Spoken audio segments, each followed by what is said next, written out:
Welcome into the Rewind Sports Network on KSLSports.com.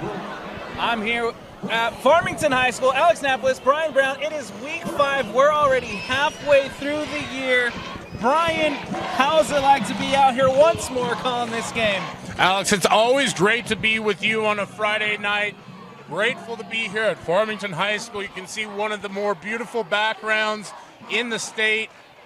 But really, when it comes to the state of Utah, every background is beautiful. It's one of the great parts of being able to call Friday Night Lights here on KSL Sports Rewind. And with tonight's matchup, Alex, I think we've got a lot of interesting storylines brewing between these two teams. So let's talk about some of those right now prior to the kickoff. Let's start with the home side. The Farmington Phoenix coming into this one at 0-4. Not the best of starts to the year, but they've had a tough schedule. Roy, Bountiful, Orem, Corner Canyon. What do they got to do here at home, Brian, to walk away with a win? Yeah, it's really about forgetting everything that's happened up until this point and just going out and playing your best football. This is a very inexperienced team for Coach Coates. Not a lot of returning starters, not a lot of returning seniors. And so for them, it's that very steep learning curve that you're trying to get over tonight. And unfortunately, they've got another aggressive task in front of them in Mountain Ridge High School, a team that we got to watch last week.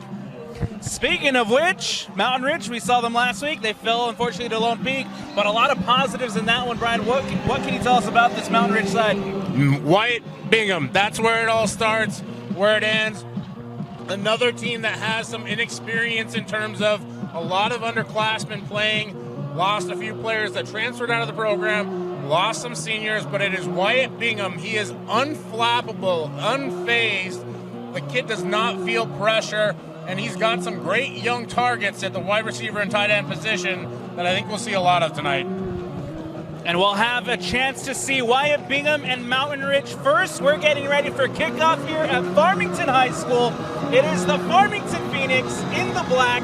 They'll be going to the right of your screen here in the first quarter. Mountain Ridge in the white and the red, going to the left.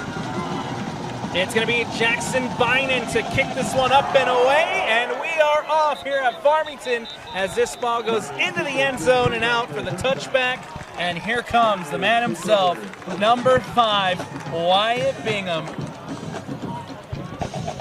And Bingham had 4 interceptions last week, but during the broadcast we talked a lot about tip balls and deflections. The bulk of those interceptions coming off of those. Had a chance to talk to Coach Mayfield a little bit pregame.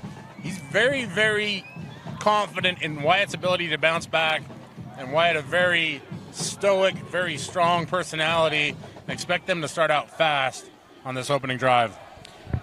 Wyatt Bingham with Cam Beck lined up alongside him in the shotgun. Receiver goes in motion, and Bingham will take the snap. It's a quarterback run as he'll keep him himself, and he gets about 2 yards on the carry. Nice coverage there by this Farmington defense. Yeah, and you mentioned Cameron Beck. He had a good game last week. He's starting to emerge and really become the workhorse back out of this backfield. They have 3 running backs that they're comfortable with, a younger group up front on the offensive line, and they really got seasoned last week against a stout, strong Lone Peak defensive front. Cam Beck line up again in the backfield. Bingham will keep. Play action pass going deep, and it is incomplete. Oh, what a huge defensive effort there by Farmington. Yeah, great job there by the DB as the receiver had to slow up a little bit. Looked like he may have lost it a little bit in the sun as well. Bingham had to kind of put a bit of air underneath that one. And so now Mountain Ridge takes the early shot, and it faces a 3rd and long. And for Farmington, this would be a huge stop if they can hold here. Afu Fia there on the coverage. Bingham will drop back. He'll get it out, and it's complete over the middle as Dumas will come in with the catch, and it'll be a first down for Mountain Ridge. Yeah, Dumas had multiple catches in the game last week. He's emerging as Bingham's favorite target for this offense, and you can see right there the confidence they have throwing over the middle. 1st and 10 after the first down completion by Dumas. Receiver goes in motion, 3 out to the far side. Bingham keeps, he carries, And a huge run there from Bingham, 2 yards short of the game. Yeah, a good 8-yard pickup there on first down. You can see what they're trying to do with Wyatt Bingham this week. Use him a little bit more in the run game. And that Farmington defense is prepared for Cameron Beck. He is a great downhill runner. They'll have to make an adjustment if they want to stay in this one. Wyatt Bingham doing a great job last week on the ground. Over on the season, he has 142 rushing yards and 4 rushing touchdowns, including one last week there, as this one's going nowhere for Mountain Ridge. Looks like he just stumbled a little bit as he thought the hole was going to open up, closed up quickly. Nice job by that Farmington defensive front. And again, it looks like they prepared hard for the Cameron Beck side of this offense. 3rd and 4, 3rd and average, 3rd and brown bear, whatever you want to call it. Coming up here for Mountain Ridge as Bingham takes the snap. He'll drop back to pass, goes out to his left, through the hands of Dumas, incomplete, and it'll bring up 4th down. Yeah, much needed stop there for Farmington. You can see Bingham and Dumas just not able to connect on that one, although it does look like Mountain Ridge may be considering going for this one. A late call here, but Bingham will be going to the bench. I would have liked the call. Trust Bingham to make something happen there. Yeah, if you want to play aggressively, that's definitely an opportunity to go aggressive, but the announcer's jinx does it again. Here comes a punt for Mountain Ridge as they'll look to get this one away. It'll be the punter to get this one away.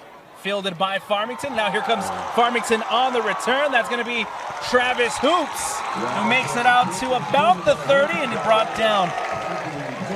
Yeah, Hoops with a nice job of making that initial would-be tackler miss. Able to get good field position out of what looked to be a pretty solid punt. Farmington offense will start out on the 30-yard line. And, Alex, I don't think that's going to be the last we see of Travis Hoops. Travis Hoop is a phenomenal back for this side. He is one of the leaders on this team. Hoops has 43 carries on the year for 300 yards, 1 touchdown, but 15 receptions for 113 yards as well. It'll be Josh Webb lined up in the shotgun to take the snap. He'll drop back, gets it out to his right, and there's Travis Hoops with a catch. Makes one miss, and then he's met by a swarm of Sentinels. Yeah, you see Farmington trying to get something early there, going to the outside. Looks like they're going to go with a no huddle here. Maybe hopes of wearing down that Mountain Ridge defense. Notice they're also throwing away from Kendall Wall, which is always a good choice. Josh Webb, the senior here, will get ready to take the snap. Change of play at the line of scrimmage prior to the snap. It'll be 2nd and 8 for the Phoenix as the ball is snapped. He'll hand it off to Travis Hoops. Hoops has nowhere to go. The Sentinels again swarming to the ball. And they get him down for a very short gain.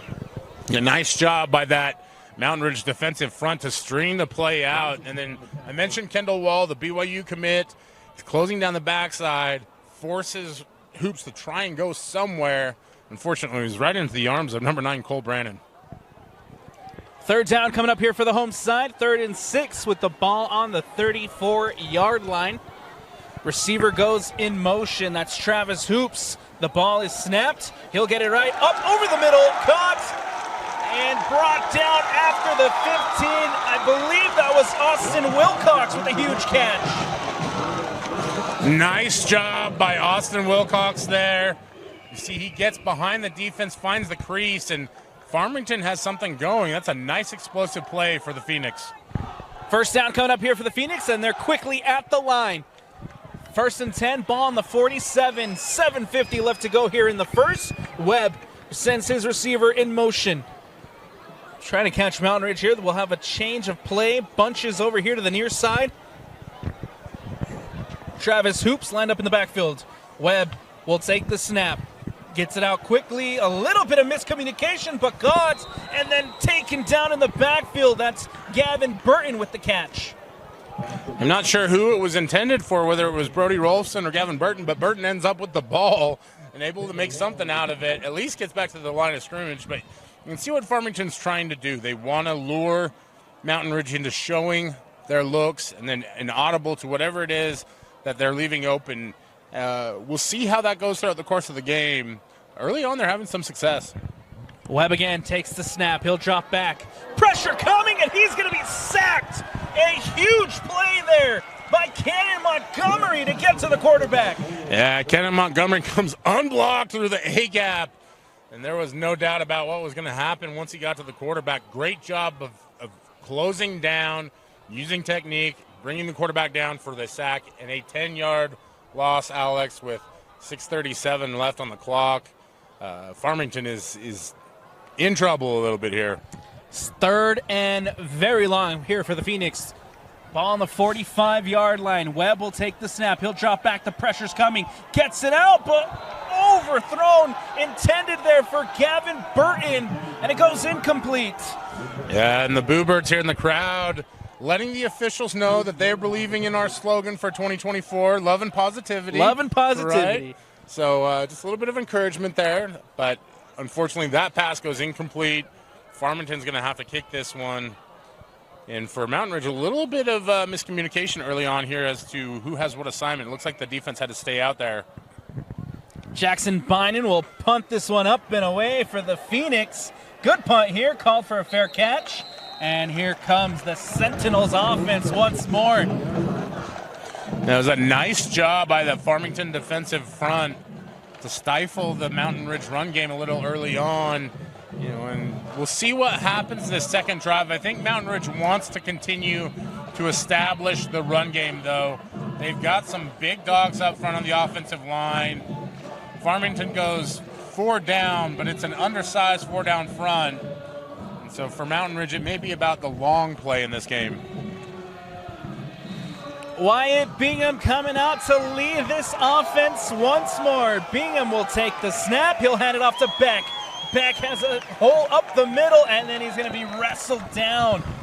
No gain here for Cam Beck. Yeah, a little bit of a surprise that there was no gain on that one as the crease started to open up, but it was a good job by that Farmington defense to close down, especially number 21 there, Jet Salmon, and I believe he does lead the team in tackles. No surprise. Jet Salmon, 28 tackles on the year, and we'll have a flag prior to the snap. It looks like it's going to go back for that false start. A lot of motion there from Mountain Ridge, and you know, again, they're just going to start to press now because they're feeling the urgency of needing to get some yards. Just one of those mental errors that maybe you can live with through the first quarter, but that's got to be eliminated if they're going to win this game tonight. 5:40 left to go here in the first, all tied up at 0-0. Second and 15 coming up for the Sentinels as more receivers go in motion. 3 receivers now lined up to the far side for Wyatt Bingham as he takes the snap. He'll hand it off to Beck. Beck up the middle, and again is met by this Farmington defense. Nowhere to go for Cam Beck. Yeah, and the defensive front's doing a good job. The defensive line slanting hard, allowing those linebackers to scrape over the top and really stuff the hole. We saw some of Wyatt Bingham earlier in the run game. Mountain Ridge may want to think about going back to that because Farmington's doing a really excellent job defensively right now. Again, 3 receivers lined up to the far side as Bingham takes the snap. He'll drop back. The pressure's coming. Has to escape out to his right. Will dump it off, and it's a call by Beck. Beck almost gets to the marker, but he'll be stopped short, and it'll bring up a 4th down. Yeah, great job there, but I believe it was number 32 perhaps for Farmington.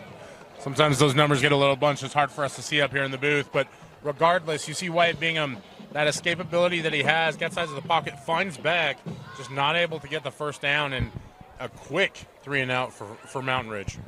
Good effort from Beck to try to get to the marker, unfortunately short. And that false start pushed this Mountain Ridge Sentinels team back. The punt is away. It'll take a bounce near the 40, and it'll just roll back to the 22-yard line as it falls dead. Nice job by the coverage team to avoid being near the football when it bounces. That's always a danger zone at this high school level. You're doing everything you can. In fact, I think in a college game, one of the players just hit the turf and curled up like a little potato bug. The ball is a crazy shape, takes crazy bounces, and a good job by Farmington to just mitigate the damage on that one. And here come the Phoenix offense for the second drive of the evening. Webb again looking to change things up at the line of scrimmage prior to the snap. One receiver lined out for Webb on each side. Webb will take the snap. He'll hand it off up the middle to Travis Hoops. Hoops with a little bit of space. Gets out to his left, and he's going to be wrestled down by the Sentinels. And great job by the offensive line to open up a nice hole for Hoops. He's able to squeeze through there and get a positive gain. Looks like about 6 yards on that one. And Farmington in good shape already offensively on this drive. 2nd and 3 coming up. Ball on the 29-yard line for the Phoenix. Again in those black jerseys, looking very good tonight.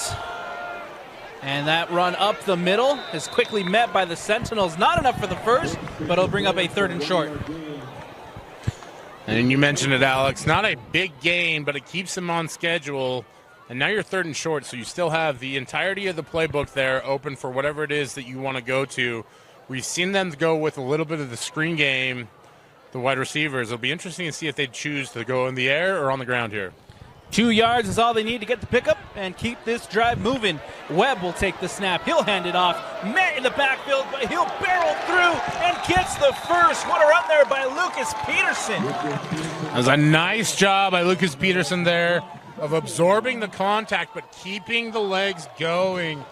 For Peterson, the senior, that's one of those moments that could give him a lot of confidence as Farmington gets the first down. First down here for the home side as Webb again lined up to take the snap. Hoops goes in motion. Bunches here to the near side. Webb rolls out to his right. Looking for an option. The pressure's coming, and he's going to be taken down for a loss. I never want to be critical of the offensive line, but it looked to me like Kendall Wall was actually getting held while he sacked the quarterback there. You can see why it is that BYU is so excited about this young man. He's got a tremendous frame. He is a little undersized in terms of the weight, but he'll put that on quickly. And that ability to be so strong while having a blocker dragging you down, impressive effort from him. The wall of the Wasatch, if we will. Kendall Wall there making the play for the Sentinel defense. Webb will drop back. Pump fake, and he gets it over the middle, and it's incomplete into the hands of Tanner Nelson, and it hits the turf. Yeah, and that was a pretty good job there by the Mountain Ridge defensive secondary, and I don't want to infringe on any Nick Raimondo love here. I am respectful of RSL, but I think we can delineate between high school and professional soccer, right? Absolutely. He's the wall of the Wasatch for the high school level. 3 receivers line up in the bunch formation over to the far side. Webb will take the snap. He'll drop back, looking in that direction. He'll go deep, looking for Hoops, and it is batted down and incomplete. And again, Cameron Wood with the coverage did a great job there. And just a breakup for the secondary. And for Farmington, it's almost disaster averted as there were 2 Mountain Ridge defenders in coverage on that one. The play will result in a 4th down, and Jackson Bynum back onto the field to punt this one away. Second punt for the Phoenix. The punter goes down. The flag is out. The fair catch. And it looks like this ball might stay with the Phoenix. Mental miscues already early for Mountain Ridge have been very punishing. That's going to give Farmington an automatic first down here. And for a Mountain Ridge defense that did a good job getting off the field, and that's some extra salt in the wound right there. Mountain Ridge makes them go backwards on first down, set themselves up nicely to get off the field, and now they are back after the flag. And Josh Webb in this offense will have another shot. Extending the drive with the flag. These kind of breaks for Farmington will really help reinforce their confidence in this game for a team that hasn't gotten a win yet this year. these kind of moments can be critical. It just gives you that much more belief in yourself and what you're doing that you can get the job done. Josh Webb coming back out to lead this offense. Two receivers line up here to the near side as Webb lined up in the shotgun. 1st and 10, 1:45 left to go here in the first quarter. Handoff to Hoops. Hoops is going to be met in the backfield, and he's going nowhere. Yeah, great job of gang tackling there from Mountain Ridge. Initially met in the hole by number 41, Tayton Day. Great job by Day to get there before any of the Farmington blockers. 2nd and long, ball on the 44-yard line for the home side as the clock begins to wind down here in this first quarter. Webb again will take the snap, looking out to his right, gets it out quickly, caught and brought down. Good catch made by Tanner Nielsen. A nice job by Nielsen to secure the ball there. The defender was bearing down on him, able to pick up good yardage after the loss previous. And it'll still be 3rd and long, but it gives them just that much more room to operate here. 9 yards to go here for the home side to get the first down. Webb again lined up to take the snap. 3 receivers lined up over to the far side. We'll see if he looks in that direction as Webb takes the snap, but the flag comes out prior to. Yeah, the false start there on the offense, and that's a really killer penalty there for Farmington as they were about to cross midfield, Alex. You're seeing what they're offensively trying to do is really mix up side-to-side action and a little bit of vertical action in the passing game in addition to the run game. Unfortunately, now it's going to have to be vertically in the passing game if they're going to pick up this first down. 2 receivers lined up to the far side, 2 receivers lined up to the near side. Peterson in the backfield. Webb ready to take the snap. He'll drop back, going deep, looking for Gavin Burton as it falls incomplete. And nice job by Burton to break up the pass on that one. It was almost a Hail Mary in essence from Farmington. You saw it, double A-gap blitz from Mountain Ridge. Peterson did a good job of picking up. There just wasn't a whole lot open there, and Mountain Ridge knew that it was going to have to be a deep pass. So you're watching at home, you're like, ugh, but really good job by Burton to get out of a bad situation. Jackson Bynum back out onto the field to punt it away. The fair catch. And here comes this Sentinel offense again. Went 3 and out last time, Brian. But we'll have another chance to see why Bingham and his team come out. Yeah, and a good job by Ty Homestead to field that punt. You could hear the thud on his shoulder pads all the way up here. But to your point, Alex, Mountain Ridge has got to get something going offensively. They haven't found a rhythm, and some of that has been because of mental miscues like we talked about, a false start penalty, got them off schedule. And so, a lot of high school coaches will do the 15-play script. You're kind of into the point now where you've got to figure out what it is that you're going to build your rhythm on offensively. And right now it looks like they're going to try and do it with tight formation. Tight ends go in motion. Handoff to Beck. Beck has blockers. Gets around the edge, and he's pushed out of bounds. Or excuse me, that is not Cam Beck. That was Zach Ofisa. Yeah, Ofisa part of that 3-headed attack at the running back position and picks up a few yards there. I like the action, but really the more impressive part about it is just the way that this linebacking group flows for Farmington. Empty backfield for Mountain Ridge. Out quickly to Dumas, and Dumas is wrestled down. Nice little gain. It'll bring up a 3rd and average for Mountain Ridge. Yeah, and Dumas is going to be the guy that Bingham's going to want to look for because he's got a tremendous size advantage. The sophomore tight end, also a big target, but Dumas has really come into his own this year, as it looks like the clock will expire here. So we've reached the end of the first, all tied up at 0-0. The defense is showing up big here in the first quarter. Brian, we'll talk about the defenses when we come back, but don't go anywhere because second quarter action when we return. One of the better views here in the state of Utah, the beautiful Wasatch Mountains looming over Farmington High School. Second quarter action underway. Bingham has to roll out to his left, escapes the pressure, but that ball goes incomplete, Brian. It was a nice job, almost an all-out blitz there, and you see The one guy you don't want to let through on the blitz, Jet Salmon with the pressure, does a great job of forcing Bingham to throw off platform, the ball just a little high. And compared to last week, Alex, there is no rhythm for this Mountain Ridge offense right now. Last week, that offense, for a majority of that first half, went toe-to-toe with Lone Peak. This game, on the other hand, struggling to get those first downs. This is the third drive in a row where we have to see them punt it away.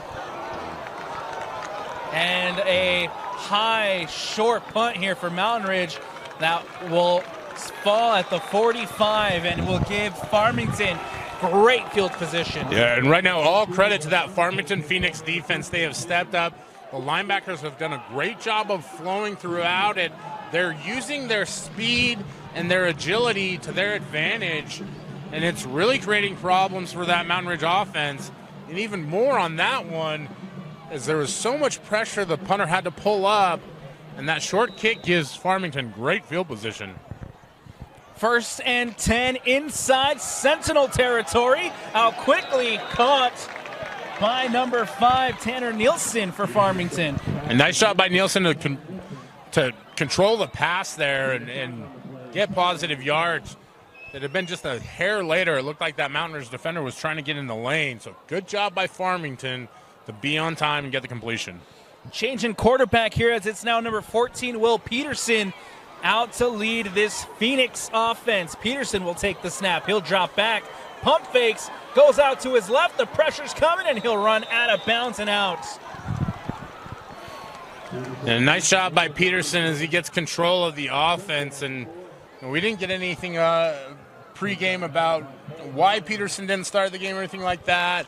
But you can see the dynamic athleticism that he adds to this unit. Early on, already has Farmington 3rd and average here, 3rd and about 4, looking to pick up a first and even more. Peterson has thrown for 558 yards, has 2 touchdowns on the year, has another 82 yards rushing. Great pass there from Peterson as Fia brings it in, and it's complete. And you can see the energy that Peterson has brought out here to start the second quarter.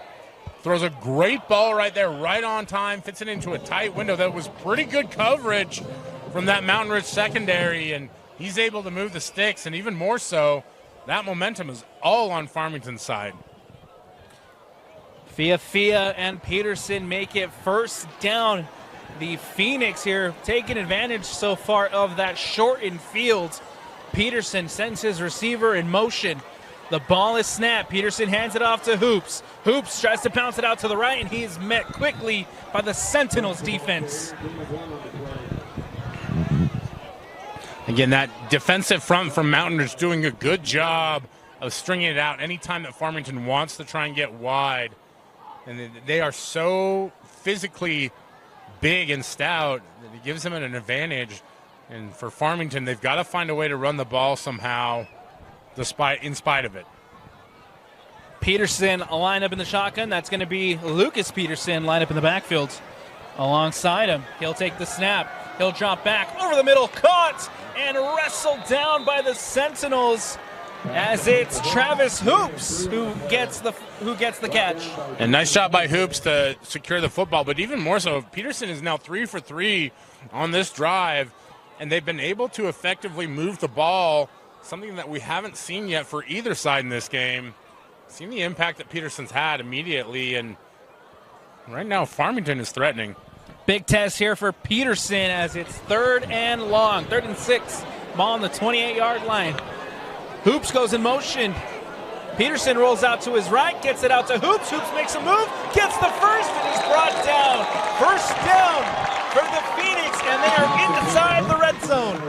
Effort, effort, effort. It's all about effort on those plays.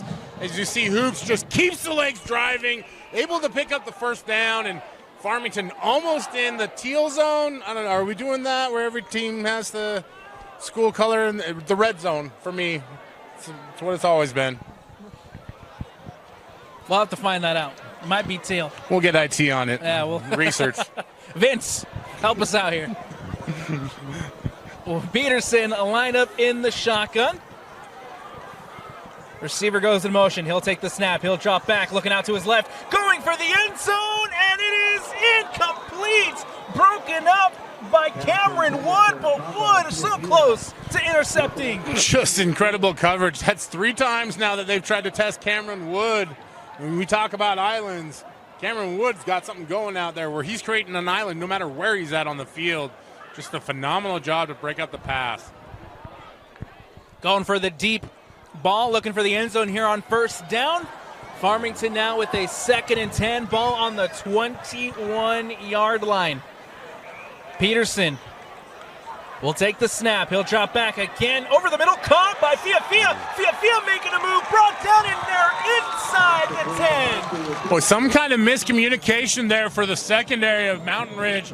Fiafia able to recognize it, secures the catch, and then gets the yak.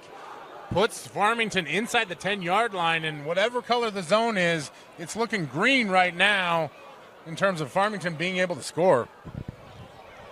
Inside the 10, 1st and goal, ball on the 7, 8:18 left to go. Peterson and Farmington threatening.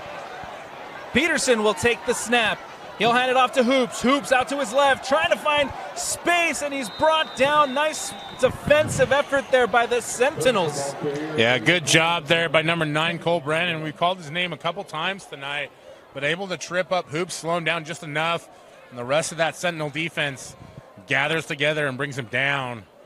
And for Farmington, you've had so much success up to this point. Now as things start to get tighter, as that anxiety starts to build for Mountain Ridge, what can you do here with so few yards to be able to punch it in?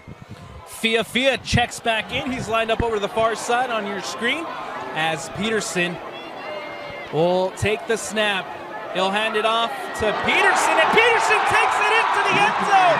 And Farmington, with the first touchdown of the evening, they lead it. What a great play call by Coach Coates. And that Farmington offense executed it to perfection.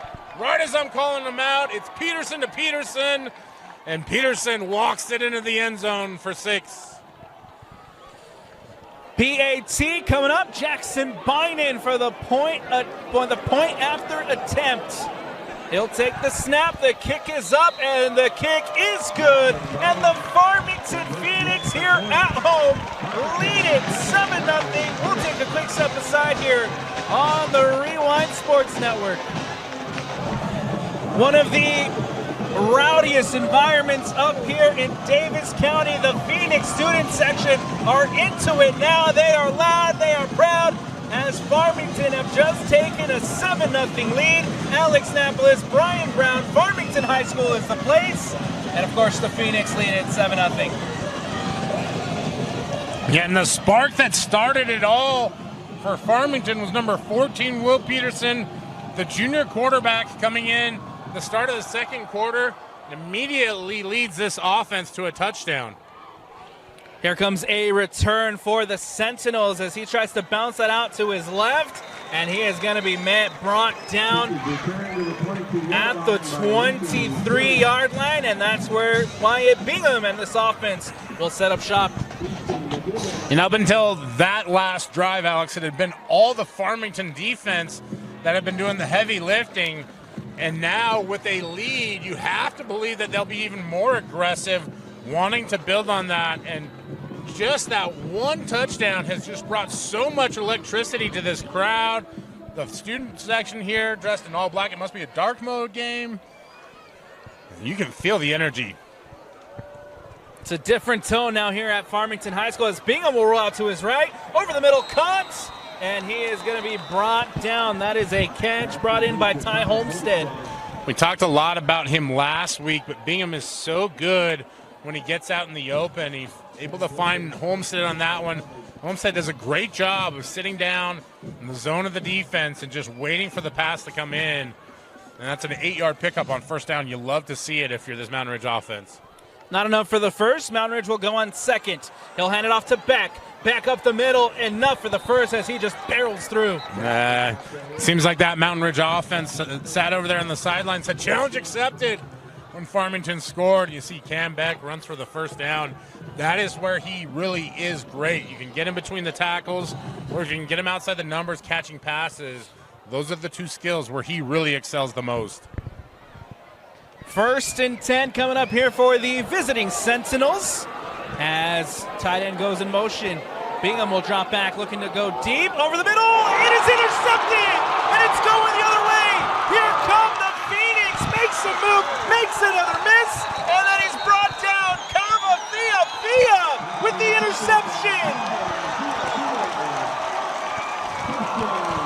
What a great job of reading the eyes the entire time by Afufia. He sees the pass, he steps in front of it, and then he gets a big return, puts that Farmington offense back in business.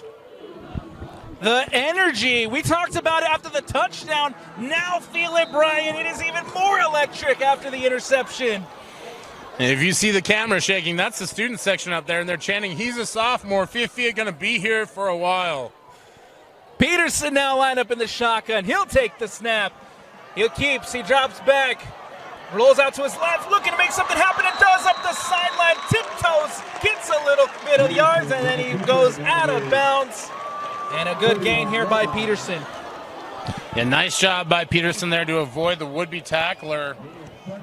And Cutler Whitaker just not able to get square in time. And you can see the athleticism of Peterson. The junior signal caller doing a very good job.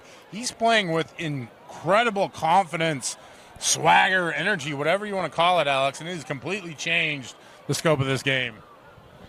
2nd down coming up here for the Phoenix. 6:02 left to go in the second quarter. Farmington leads at 7-0. Ball on the 31-yard line. Peterson will take the snap. He'll hand it off to Lucas Peterson. Peterson up the middle, makes a nice move, makes one miss, and then he's brought down. Yeah, he's going to be close to a first down, but it was a good job there by Kendall Wall and company on that Sentinel defense to tackle him before he got more yards. Nevertheless, Farmington does get the first down, able to move the chains. And the bigger question right now for this Sentinel defense is what are you going to do to stop Peterson and Peterson? Good combo so far, these two Petersons, Lucas and Will. 1st and 10 coming up for Farmington. Will Peterson will take the snap. He'll drop back over the middle, and it's great defensive play there again from Woods as the intended target was Tanner Nielsen. Yeah, some scattered boos here from the crowd, but that wasn't really a catchable ball. Not only that, Wood had great position on that one. And for Peterson, that's one of the few missed throws that we've seen from him so far tonight. And you have to wonder if maybe Farmington looks to get back to the run game a little bit here. 2nd and 10, ball on the 28. Peterson sends his receiver in motion. He takes the snap. He'll hand it off. This time it's Travis Hoops who finds space. Travis Hoop at the 10, and he's going to be brought down inside the 10. How about Travis Hoops? Well, if it doesn't work out as a football player, Travis Hoops could be a salsa dancer with the way he swiveled those hips. Makes a defender miss. Picks up the first down. Puts Farmington into the scoring zone. Man, I'm so excited about this one. What a great run there by Hoops. Great call, too, by Coach Coates. Travis Hoops gets them inside the 10. He'll go back to Hoops, but this time he's going to be met and brought down in the backfield. Yeah, again, nice job there by number 32 from Mountain Ridge. I should know Cannon Montgomery's name by now. We've done 2 of their games. We're able to close on that inside zone play, and really where Farmington has had success is on the power game, the gap scheme stuff. You see Mountain Ridge doing a good job in the zone, against the zone. Would be huge if Farmington here can double the lead. Peterson will drop back over the middle, and it is incomplete. Intended for Tanner Nielsen. And you can see Nielsen just a little frustrated with that one. He had it in his hands, the ball just a little bit behind him, not able to reel it in, but he could feel open field there. And for Farmington now, 3rd and goal to go from the 9-yard line. 4:23 left in what's been a very exciting second period. This drive set up by the interception looking to capitalize on the turnover. Farmington want the touchdown. They don't want to settle for 3. We'll see what Peterson has up his sleeve here on 3rd down. Prior to, we'll have a timeout taken by the Phoenix. And for Coach Coates, not a bad idea on that one. Call a timeout. Make sure you get the right play. You've got 3 of them. Go ahead and use them right now. Brian, we'll take one as well here on the Rewind Sports Network. 3rd and goal coming up here for Farmington on the 10-yard line. Alex Napolis, Brian Brown, the Farmington Phoenix lead at 7-0. 4:23 left to go after the timeout. We'll see what Peterson and this offense have up their sleeve. They want the touchdown. They don't want to settle for 3. Peterson over the middle. It is intercepted. Brought down by Mountain Ridge, and they'll turn it over inside the red zone. Tremendous stand by this Mountain Ridge Sentinel defense, able to get the turnover. And for Farmington, that's one that you really wish you had back. There was so much traffic in there. Understand the idea. You've had so much success with the slants inside all game long. That one, you just kind of wonder if that condensed field didn't change things so much for Mountain Ridge and cause too much traffic. And, you know, after such a great hot start, Peterson with the interception there, we want to see how he bounces back from that one. Big play here for the Sentinels as they get the ball back with 4:19 left to go in the second quarter. Looking to tie things up prior to the halftime break. Bingham lined up, backed up inside his own 5. Bingham will drop back in his end zone, goes deep, and it is incomplete. Ty Homestead had it for a second, and then he hits the turf. Yeah, Homestead kind of froze for a second there as he went up for it. It was a good job by, I believe, it was either Tanner Nielsen or Cooper Nickel. It looks like, Tanner Nielsen. My printer just didn't work too well on that one, so we're all in mid-season form apparently. Time to change the cartridge. Yes, I do still use paper. It's the only way to do this job. It's too hard on your phone. It's just too small. Bingham will take the snap. He'll go up the middle, hand it off to Beck. That's Ofisa, and Ofisa gets the first down and more. Huge run by Ofisa. No, Ofisa, the Thunder and this Thunder Lightning combination with Ian Beck. He's just a great change of pace runner there. They're both very sound on the middle inside run game. You can see what Ofisa is able to do as he keeps those legs churning, and even more important, picks up the first down. First down for Mountain Ridge. The clock is running. Tight ends go in motion. Handoff to Ofisa. This time Ofisa maybe gets back to the line of scrimmage. Not much there for Ofisa. I'll tell you what, I always collect favorite players whenever I watch teams that I haven't seen in person before. Jet Salmon, come on down. You're a Brown Bear all-star tonight. Takes on the block, sheds the blocker, makes the tackle. What a great job. Here comes the second down snap as Bingham, it's tipped, but it hits the turf and falls incomplete. It'll bring up a huge third down for the Sentinels. Yeah, and that's where we saw things get dangerous for Mountain Ridge last week. Anytime the ball got tipped, it was that Lone Peak defense that was able to immediately capitalize on it. Now for Farmington, while they didn't get the interception, they did force 3rd and long, and they've been excellent on 3rd down so far this game. Huge third down here as Bingham will send DeYoung in motion, and the whole student section jumping up and down. They got their 3rd down jump. It's caught and brought down by DeYoung, but Brian, the whole student section was shaking the box.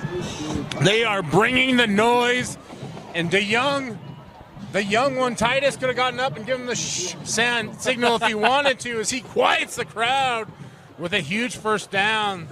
Great catch by the young sophomore tight end. Mountain Ridge here lining up on 1st and 10. Bingham will take the snap. He'll drop back, steps up in the pocket. Pressure's coming, has to run, and he's going to be brought down after a decent gain by Bingham. Looks like maybe 4 on the carry. Yeah, Farmington doing a good job of limiting the amount of pickup that he gets when he decides to tuck and run. And need to apologize to the DeYoung family. It's Titan DeYoung, not Titus. But regardless, he's going to be a name that local football fans will want to remember he has an extremely bright future. 2nd and 6. Floated over the top to Ofisa, and Ofisa's going to be met at the line of scrimmage. Nowhere there for Ofisa to go. Yeah, just a great job by Tyson Hoops, or Travis Hoops, excuse me, to slip underneath the blocker and make the tackle on the screen. If he isn't able to do that, it could have been a long, long gain for Ofisa. 3rd down again. Bingham will drop back. The pressure's coming. Escapes out to his right. Steps up in the pocket. And he's going to be short on 3rd down. Well, it's a great job of Wyatt Bingham escaping the rush. And you see Farmington's defense bringing the heat on that one. The student section bringing it as well. I hope folks are understanding if the camera's bouncing, we don't have a lot of control over that one. It's just a party up in Farmington. And Mountain Ridge is going to take a timeout here to talk this one over. With 1:32 left, Alex, it's an interesting conversation. You're down 7 points, right? But you're at the 40-yard line and only 2 yards to go. You've had success so far on this drive. So for Coach Mayfu, it's a discussion with he and his staff about what to do in regards to where do we go for it? Do we punt it? What is it that we need to get out of this half of football to feel comfortable going in at halftime? Obviously for Mountain Ridge, as they trail, best case scenario, 7-0 to tie it up at 7-7. We'll see what the call is here, Brian, but I do believe that this Mountain Ridge team wants to go for it with 1:32 left on that clock. And if you are going to go for it, you definitely want to call timeout there. Make sure everybody's on the same page and understands the call. Make sure you get a chance to look into your guys' eyes and instill a bit of belief. So much of coaching at this level is getting your players to buy in. And a huge 4th down opportunity here. Bingham will take the snap. He'll keep up the middle, and he gets the first. Wyatt Bingham. When in doubt, give it to your playmakers, and that's what Wyatt Bingham does on that one. He makes a play, and they're up quick and ready to go. Quickly back to the line of scrimmage. Wyatt Bingham will take the snap once more. He'll drop back to pass. He'll step up in the pocket, out to his right. Gets it out to Homestead. Homestead with the catch, and he's brought down quickly. Enough for the 1st down, and another timeout coming up here to stop the clock. Yeah, nice job of Wyatt Bingham getting outside the pocket and then finding Homestead. He's done a good job, Homestead has, of sitting down in the zone, in those open pockets whenever Bingham scrambles. It's a great way to get easy receptions. If you're a younger player watching at home, or if you're an older player and you're out there playing rec league or flag football, that's what you want to do. Make it easy on your quarterback to get those pickups. And meantime, Mountain Ridge takes a timeout here. 1:05 left to go, Alex. They're at the 47-yard line. I swear I knew how to count at one point in time. Mountain Ridge took them a little bit, but they're finally finding those 1st downs, turning out the 1st downs, getting a good drive here. We'll see if they can capitalize with the 1 minute left on the clock. Yeah, deadline spur action, and in the case of this Mountain Ridge offense, it was that impending halftime clock that really got this offense cooking. And now, 1:05 left to go. We'll see what they have on the plan here. Bingham lined up to take the snap. He'll drop back. Looking to pass out to his left. Gets it out, and it is incomplete. Wide open, but it hits the turf. Is that Olmstead?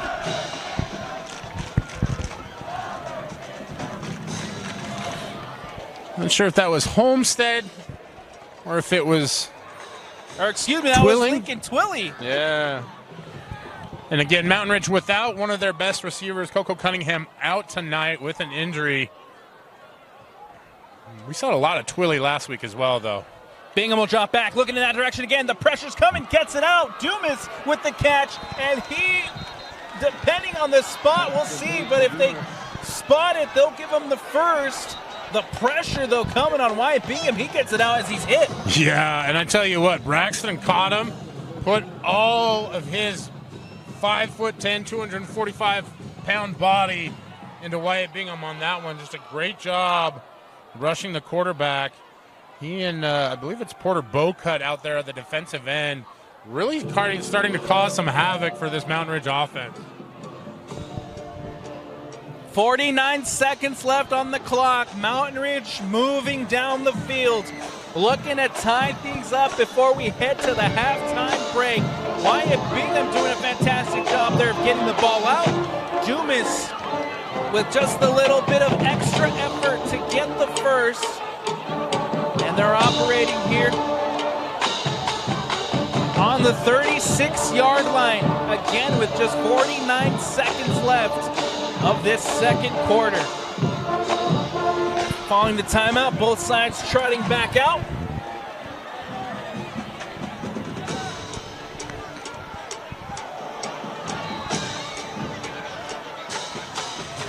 Two receivers line up to the far side for Wyatt Bingham. He'll take the snap. He'll drop back, looking out to the left, over Dumas as it goes through his hands and over for the incompletion. Felt like when we were watching Mountain Ridge last week, those were the plays that they were able to connect on. Tonight, it's just not happening for whatever reason. You see Bingham's under some duress, but he's so composed in the pocket, you don't really worry about that. So whatever it is that's going on, they want to fix it quickly. Only 44 seconds left. Second down play coming up here for the Sentinels as Bingham will drop back. He's going to be pressured, escapes out to his right. The pressure's still coming, has to just throw this one away, but Farmington doing an amazing job to get the pressure on Bingham. Well, he's not going to get penalized, but Porter Bocut is giving him the business right now for that Mountain Ridge offensive line. He has been a single-handed disruptor from that edge position. A little bit of a I won't say rocky start, but just a slower start, and he has started to emerge, playing with confidence, doing a great job, getting separation with his hands. He is a really fun player to watch right now as the clock ticks down. Huge third down coming up here, 36 seconds left. Bingham with time, will dump it off to Beck. Beck trying to make a move outside, and he's brought down. Maybe a 3-yard gain on third down. It'll bring up fourth and another timeout taken here, Brian. Yeah, I believe this one may have been called by Farmington, but just a quick note of observation, I guess. That's what I'm supposed to do here on the broadcast. Farmington is a great tackling team tonight. I don't know if that's been the case all season long, but this is what you want to see from an inexperienced group, is that growth. And we saw Cameron Beck break that tackle multiple times last week against a Lone Peak defense, much more heralded. So you have to give Farmington a lot of credit right now for being technically sound, making the plays that they need to make. And on that one, stopped them short for fourth down here. And you know, Mountain Ridge, I'm not sure what the call is here, Alex. You know, do you kick it? It's a deep kick. Is there at about the 35, so it'd be a 52-yarder. So I think they're going to go for it here. They went for it on fourth down earlier. They're going to go for it again, Brian. Wyatt Bingham in this offense trotting out on fourth down. We'll see if they can convert. 26 seconds left on the clock. A huge fourth down play coming up for the visiting Sentinels.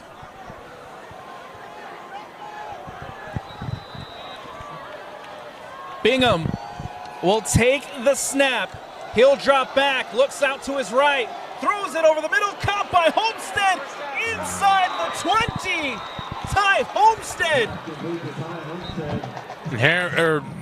Mountain Ridge is going to hurry up and try and either run a play or spike this one. Spike it. Previous play, just a great job there, and that's where you really see the chess match of football, right? Farmington been getting pressure from the right side, sends 3 men off the edge on the blitz, but Mountain Ridge has the call on where they're running deep to that wide side of the field. You see Homestead able to find that crease, as he's done pretty much all game long. Wyatt Bingham, man, he is so unflappable. He just drives that ball right in there, and Homestead able to pick up the first down, and more importantly, gives Mountain Ridge a shot to get his touchdown here with 14 seconds left. 2nd and 10, empty backfield here for Bingham. Bingham will take the snap. He'll drop back. Has an open receiver in the corner. Goes for it. It's DeYoung. Can he bring it down? And the call is incomplete.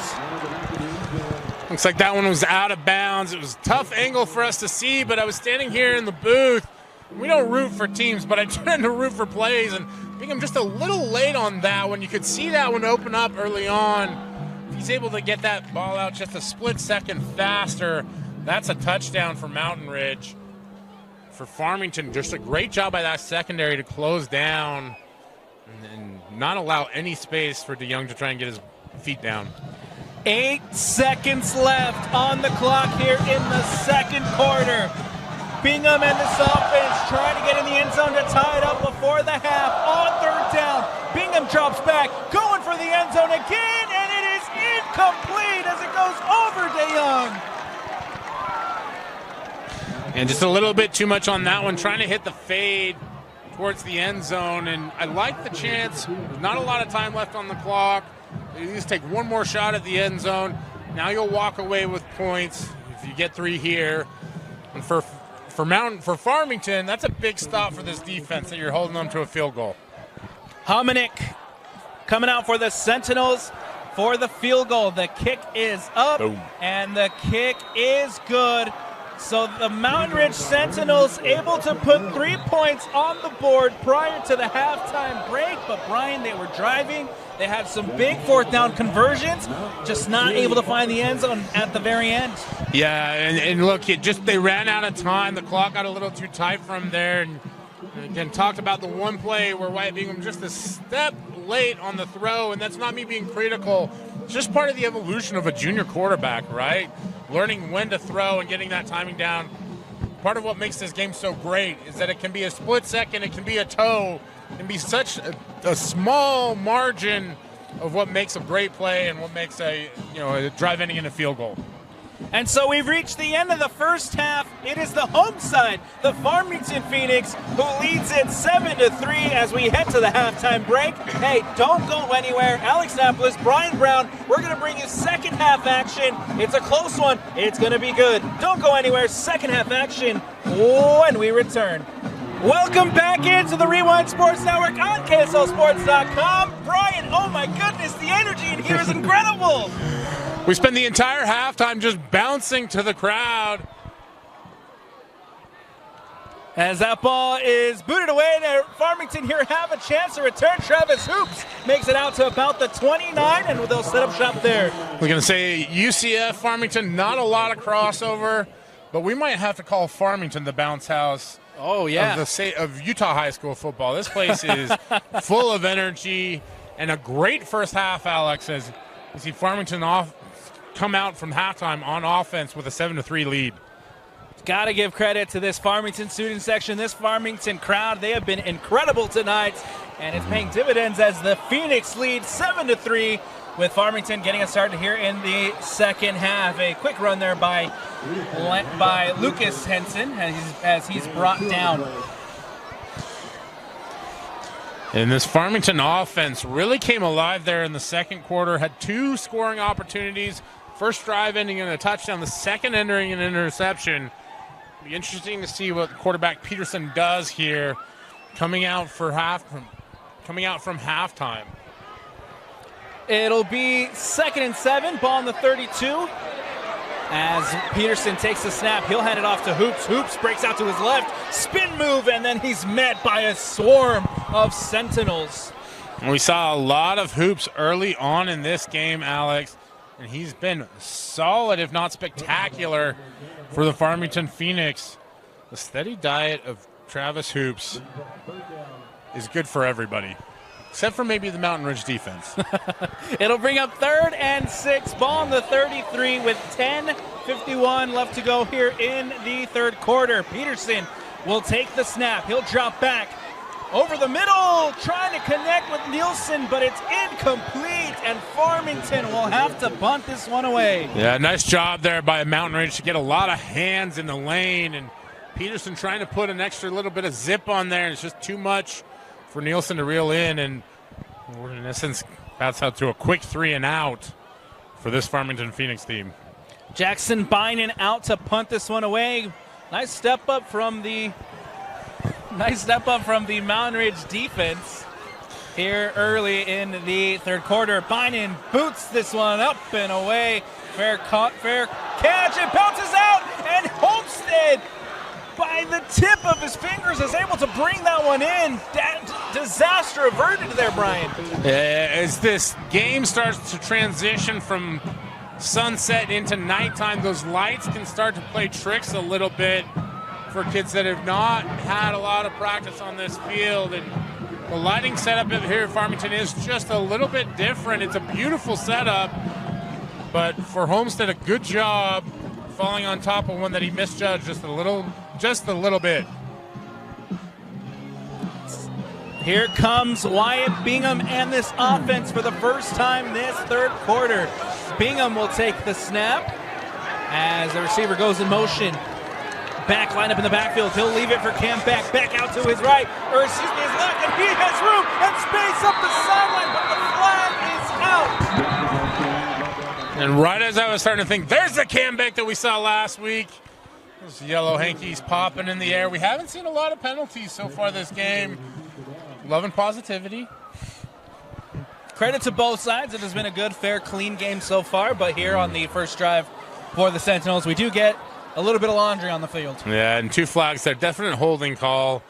As Beck was able to get to the edge and get outside. It could have been a huge gain for the Mountain Ridge Sentinels. Instead, costly penalty will put them first and very long from their own 25, 26-yard line. Big call here to start the first drive for the Sentinels in this half. And another flag, Brian, flies out. I wonder if that was just the flag being returned to one of the officials. Yeah. So it did come flying, but it was flying its way home. That threw me off. Fly home, flag. Fly home. I got. Stay in pocket. A first and long coming up here for the Mountain Ridge Sentinels. Wyatt Bingham with an empty backfield. 3 receivers line up to the far side for the Sentinels. Bingham will take the snap. He'll drop back. The pressure's coming over the middle. It is caught for a huge gain as DeYoung is able to bring that in, and it's a first down, Mountain Ridge. What a beautiful pocket there for Wyatt Bingham. He delivers a strike. DeYoung reels it in, absorbs the contact, holds on to the ball, and that's a huge pickup for this Mountain Ridge Sentinel offense. What a start by the Sentinels. Behind the sticks for the holding call, and then they pick it up right away with DeYoung. Bingham will leave this one for Beck. Beck out to his right. Tries to find the edge, but he's met by the Farmington Phoenix. But this Farmington defensive line has done a great job of getting penetration at the point of the attack, moving in essence the line of scrimmage backyard. That allows those linebackers to flow so quickly and make those tackles. They really have stifled this Mountain Ridge run game. 9:34 left to go here in the third. Bingham will drop back. He's looking to go out to his right. Caught and out of bounds. Maybe 3 on the game there by Dumas. Just a simple out route. Those throws can be a little difficult because it is such a distance to travel, and so not a great gain. So good defense there by Farmington. And now 3rd and long here for Mountain Ridge as they're just across the 50-yard line.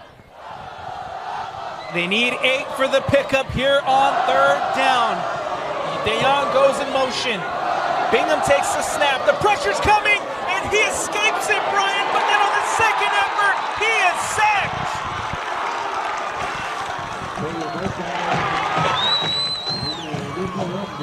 Great job of pursuit there by the Farmington defense. You see Wyatt Bingham so slippery, able to escape the initial pressure. But then it was number 81 there who gets the sack. Never give up, never say die in this Farmington Phoenix defense. Huge play by Cooper Lopez to get Bingham in the backfield. A huge loss. It'll bring up 4th down, and Aiden Robinson will have to boot this one away. The punt is away. And Farmington with the fair catch. And so we'll have another chance to see this Farmington offense, Brian.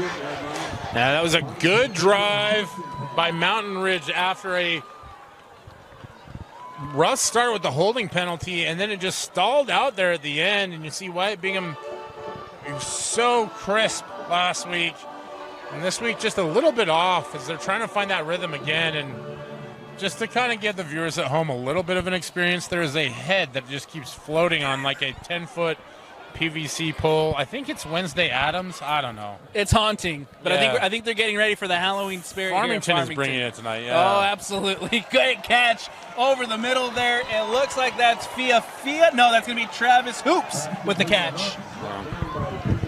And it's just those little 8-yard pickups to get the drive going that are so crucial for Farmington. It seems like they can get one of those early on. It usually leads to production down the field. 2nd and 2 coming up here for the Farmington Phoenix. Ball on the 36-yard line, 7:39 left to go in the third. Peterson here will change plays prior to the snap. Little change at the line of scrimmage here for the home side. Peterson will now take the snap. He'll hand it off to Hoops. Hoops up the middle, takes one down, barrels through, and that's going to be enough, Brian, for the first down. Nice job by that Farmington offensive line. Coach Dusty McQuivey been here for a long time. He's done a great job, and something we haven't done yet on the broadcast, but it might need a shout out for the pancake platoon there for Farmington as they get the first down. 1st and 10 coming up here for the Phoenix. Ball on the 41-yard line.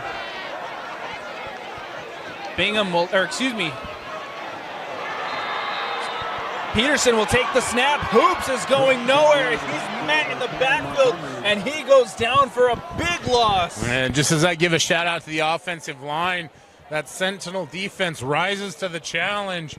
This is a terrific back and forth game tonight. We've seen great effort from this Farmington Phoenix team. Coming into this one, you look at the record, and they have played way better than the 0-4 start to their season tonight. This Farmington team is fired up. They want the win tonight. Peterson again will take the snap, handoff to Lucas Peterson, and he'll run it up. Cuts out to his left, has time and space, and he gets the first down.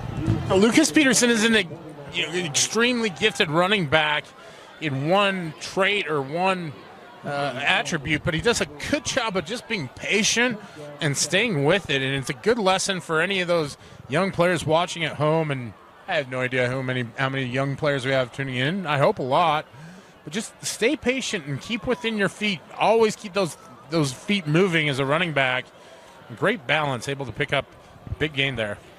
Peterson now on 3rd down. It is 3rd and 7. Ball on the 44. Out quickly to Hoops. Hoops is going nowhere as Mountain Ridge swarms to the ball and brings him down for a huge loss. Yeah, they've got that one dialed in. The entire secondary, it looked, was closing down on Hoops there as they threw that to the outside. And what started off as a promising drive now goes to 4th and very long for Farmington. They're going to punt this one away.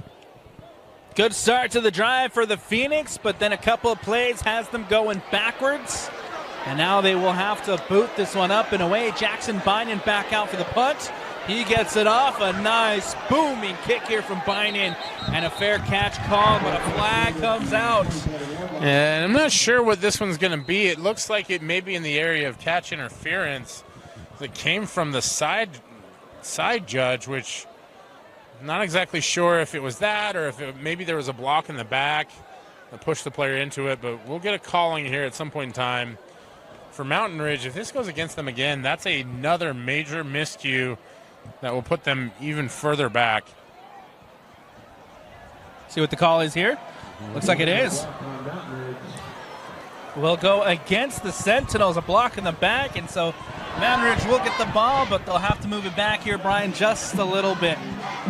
It's one thing if you get a block in the back on a kick that's actually returned, but in this instance where the punt was fair caught, it's just one of those plays that you really, as a player, you wish you could do over again. And for Mountain Ridge, the task just got even more difficult. Mountain Ridge in this offense will take over with 4:47 left to go on the clock. Bingham will take the snap. DeYoung goes in motion. Bingham will roll out to his left. Bingham with time and space, and he's going to be met. Huge defensive play by the home side. It's just a great job. And I've said this a lot tonight, but a great job by this Farmington defense of scraping across and filling holes. They're doing a magnificent work there. Just number 41, Cash Taylor, of just getting there and filling those gaps as they open up. Bingham rolls out to his right. He's looking to throw, goes deep. Dumas with the catch, and Dumas past the 45, pushed out of bounds. First down, Sentinels. Well, I'm surprised we haven't called Dumas' name very often tonight, because as you can see from that play, he's a very talented and explosive receiver, able to get loose across the field for a big, big gain. And one of those critical components of a long drive is you need an explosive play. Mountain Ridge may have just gotten one there. Mountain Ridge looking to take it quick. Does the snap to Bingham. Bingham keeps, drops back to pass. He's looking deep. He's going out to his left, and it is incomplete. Might have been hit as that ball was out. Fia in the area, but can't make the interception. Yeah, and that's one of those plays that you can see a young quarterback learning on the fly, right? He wants to go for that big shot so badly, and he just keeps waiting, either throw it or bury the ball for the next play. Because as the defense bore down on him, that ball fluttered out of his hands and almost ended up being intercepted. That ball goes out wide with the run. Just a small gain here as Mountain Ridge gets it out to the right. It looks like it was Ofisa on the run. Yeah, Ofisa's done a nice job tonight. Inside the tackles being just a good change of pace back. Now 3rd and long here for Mountain Ridge. Another big 3rd down coming up. But prior to, the Phoenix will take a timeout. 3:37 left to go here in the 3rd. Farmington leads at 7-3. Brian will take the timeout with them. Don't go anywhere. 3rd quarter action when we return. After the timeout taken, 3:37 left to go here in the 3rd.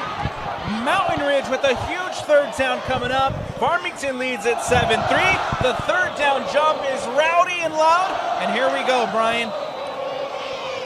His Farmington crowd has been electric all night long. Ooh, and we're going to get an offsides there. Nice work on the hard count.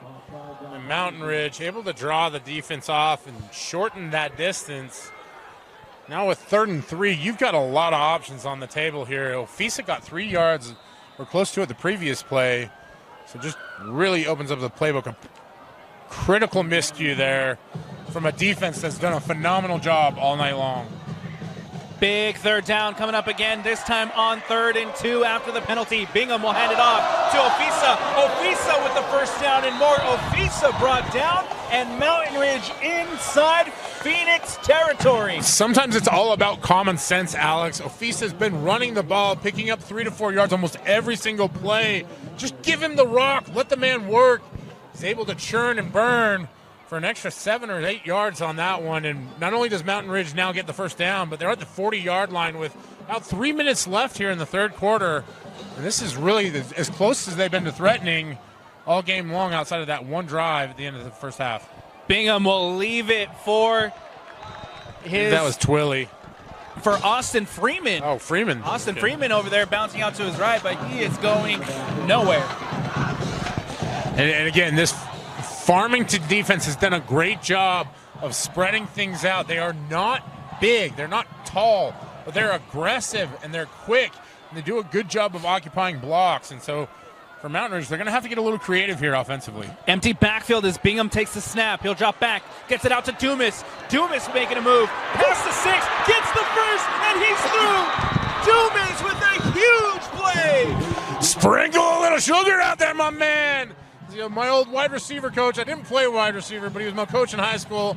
Carl Harry, the Utah great, used to say, Dick's two moves there, and Dumas puts Mountain Ridge inside the 20-yard line. Empty backfield again, and Mountain Ridge threatening. Bingham will take the snap, has to step up in the pocket, escapes the pressure, out to his right, and is met. A great pickup there from Bingham on 1st. Yeah, it was a good pickup for him there. Good gain on 1st down. Sees that everything's covered downfield, immediately takes off. Not able to dance away from every Farmington defender on that one. It looks like he had a little more space if he cut it back to the inside, but nevertheless, Mountain Ridge looking really good at second and average here, 2nd and 5. 1:38 left to go here in the third. Bingham takes the snap, empty backfield, rolls out to his left, keeps, and he is going nowhere. Man in the backfield and sacked. And that's just a great job there by that Farmington defense, number 31, able to hold the edge and contains. That's something we didn't see Lone Peak do a lot of last week, able to contain Bingham. Bingham gets a big pickup on first down, goes backwards on second, and it brings up another huge third down play for this Sentinel side. 1 minute left on the clock. Third quarter action, 7-3, Farmington lead it. Bingham will take the snap. He'll drop back. He's going deep, and it's incomplete, intended for number 14, Jackson Hunt. Boy, and just to rewind one more play, Cooper Lopez with the sack there does a tremendous job of pushing this Mountain Ridge offense back. And now at 4th and 10, they're going to have a much longer attempt, as it's going to be a 47-yard field goal, it looks like. 47, 48 yards. On fourth down, Humanick coming out for the kick. Humanick puts it up, and Humanick gets it. No good! No good from Humanick! It'll stay 7-3! I don't know where Cooper Lopez is, but somebody should get that kid a Gatorade. He did a great job of getting the sack, pushes the ball back. Mountain Ridge misses the kick, and now Farmington dodges a potential disaster there. We could have put Mountain Ridge ahead, and instead they come out with the ball now, up 7-3. Just a great job and a great stand by that Farmington defense. They have been stout all game long. Seems like that's becoming a common theme for us, Brian. Week in, week out, we see some incredible defenses, and Farmington this week is no exception. Peterson will take the snap. He'll drop back, going deep, and it's incomplete, intended for Tanner Nielsen. Yeah, and stride for stride with him right there, number 11, Wood, as he's able to keep enough coverage there. The ball just a little bit outside of his reach.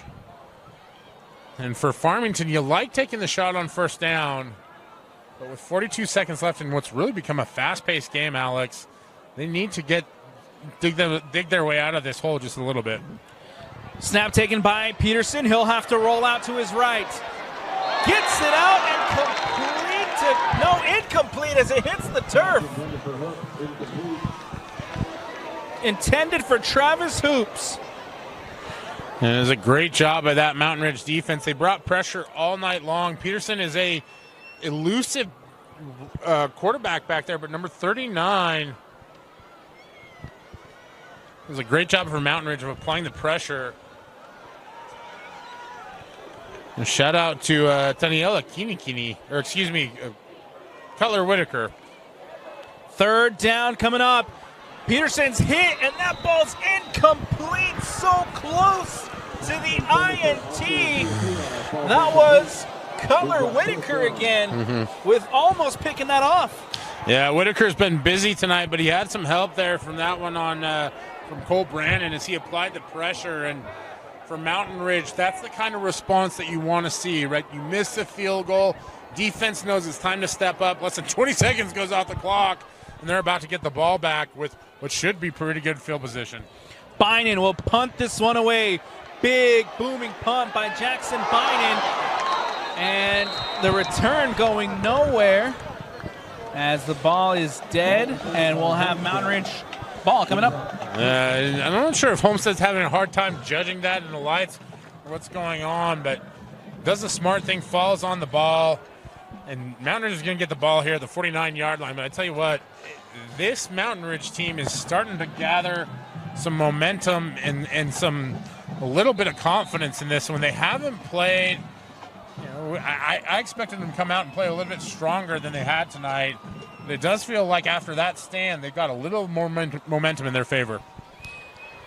Bingham again now lined up in the shotgun. Will take the snap. He'll hand it off to Beck. Beck up the middle, finds a hole, and then is brought down. 3 on the game that's Sunshine Freeman. We haven't seen much of sunshine tonight, but again, 3 running back team that they have there, and especially at this point in the game, you love seeing that change of pace because each back brings with them their own set of skills and their own abilities, and for a defense at this point in the game, it's so hard to adjust to it. That's going to do it for us here in the third quarter. 12 minutes remain. Fourth quarter action coming up next. Who will win? Farmington leads it 7-3. It has been a close one all night long. Don't go anywhere. Fourth quarter action when we return. This is apple cider vinegar from NutriCost. This is apple cider vinegar from another leading brand. NutriCost has 500 milligrams of apple cider vinegar. So does this other brand. NutriCost is third-party tested, non-GMO, and gluten-free. This other brand? Well, we're not sure. NutriCost is also available at a great price delivered right to your door. NutriCost has over 500 different products for health and wellness. NutriCost, only what you need. Welcome back into the Rewind Sports Network on KSLSports.com. Alex Napolis, Brian Brown. Brian, there's the head that we've been talking about all night. Yeah, and whatever hex or curse, it's doing its job tonight. As Farmington's up 7-3 as we go into the fourth quarter, but Mountain Ridge about to drive. Bingham on the screen. The ball bobbled there a little bit and then hits the turf. And just a great job by that defensive front to read and recognize the screen pass, get hands up. And we do have Mountain Ridge player down, unfortunately. After the play, it looks like there is a Sentinel down as the medical staff here at Farmington head onto the field to take a look. We'll take a quick step away here on the Rewind Sports Network. Welcome back into Farmington High School. Alex Napolis, Brian Brown. Big shout out to Austin on the camera, doing a fantastic job for us tonight. Good to see Austin Freeman back on his feet, walking over to the sideline. Looks to be able to walk that one off after spending a little bit of time on that turf there. Yeah, third down coming up. Bingham will roll out to his right. Bingham with time and space, takes it past the 50, past the 45, and he's going to be brought down. A nice job by that Farmington defense to keep it in front of him. He had a wide receiver coming across the field, but good coverage over the top. And Bingham does the wise thing, just tries to get as many yards as possible, and Mountain Ridge is going to kick this one away. Really try to pin that Farmington offense back. Fourth down early here in the fourth quarter. Clock is rolling, 11:20 left to go. They still trail 7-3. It has been a close one all night, Brian, as Robinson here will boot this one up and away. Bounces at the 15, caught at the 10. A little bit of return here past the 15, and Farmington will set up shop. And I don't know if this was meant to be a fake or not, but Cameron Beck is demonstrative out there. As the ball went over his head, he put his hands up like he was trying to catch it. So I don't know if there was a miscommunication there with the snapper or what, but if that was the case, a great job by that Mountain Ridge coverage team to be alert as Beck expected to get the ball, and that would have been a big fake punt call right there. Here come the Farmington Phoenix with a ball on the 19-yard line. Peterson, he'll take the snap. He'll hand it off to Lucas Peterson. Peterson with a little bit of space out to his left, and he's going to be wrestled down after 5 on the gain. A nifty little counter action as Peterson cuts back to the near side as you're looking at on your TV screen at home. Able to pick up 5 yards, almost 6 yards on that one. Ball on the 25. They'll officially spot it with 2nd and 4, 4 yards needed here by the Phoenix with time running down. Peterson will take the snap. He'll drop back. The pressure's coming. Gets it over the top. Looking for Nielsen. He gets it in one hand off his chest, and it falls incomplete. Nielsen and Wood have been battling all night long, and Nielsen almost came away with a highlight level catch on that one. He and Wood hand fighting the entire way down the field. I love the no call from the officials as well. There's a lot of contact, but it's on both sides. Both players had a chance to go for the ball. And on that 2nd and 5, I like the call to take a shot as well.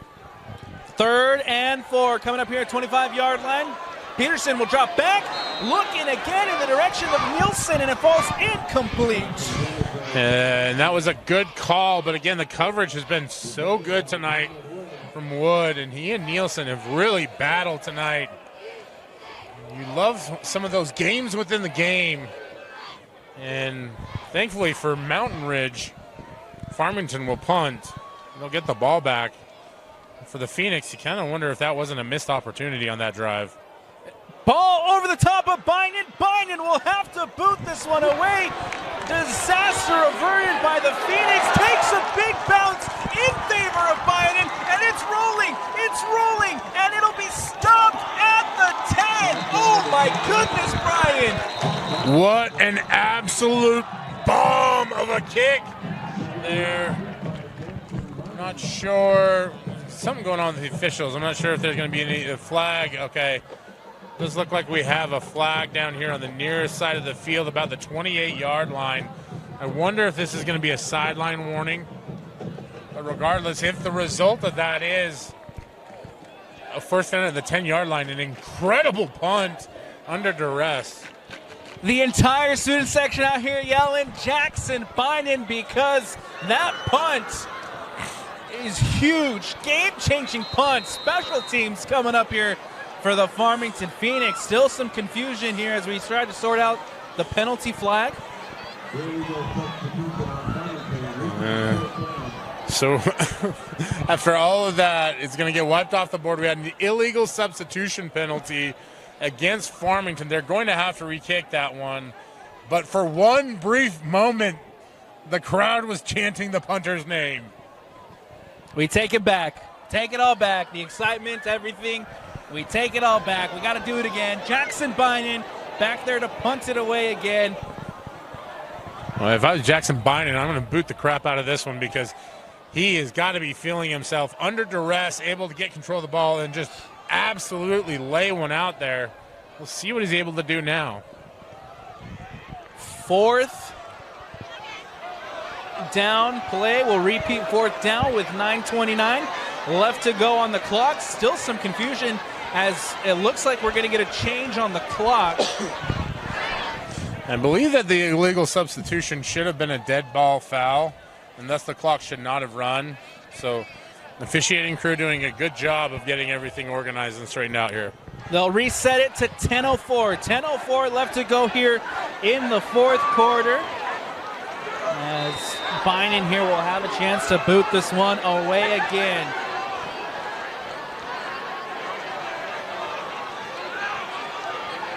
Fourth down into the hands of Bynum, and Bynum with a big punt again. This time returnable, no, dropped, and it comes out, and it's Farmington ball. It comes out, and the Phoenix recover. We talked about it already in the broadcast. The way Bynum punts that ball, it's got a weird rotation on it. Mountain Ridge not able to secure the punt, and what a massive turn of events here in Farmington is we go from one of the best punts we've seen all year to Farmington getting the ball back across midfield. Huge play for the Phoenix as they get the ball back. It's 1st and 10, ball on the 48. Peterson takes the snap, he drops and looking in the direction of Hoops, that's Fia, and Fia I don't think was waiting for that one. Yeah, I'm not sure what the miscommunication was, whether it was a route or on the depth of it, but he and Peterson have acknowledged whatever the problem was, and they'll try to get back on that same page. But 2nd and 10 now for Farmington. This is an opportunity they absolutely must capitalize on some way, somehow. With 10 minutes left, another score would be monstrous for their opportunity to win. Peterson drops back over the middle, caught by Hoops, and here comes Travis Hoops at the 20, at the 15, wrestled out of bounds. Brian, what a huge play by the Phoenix. Great throw, great catch. I do believe this one is going to come back, however, as there is a penalty flag at the 42-yard line.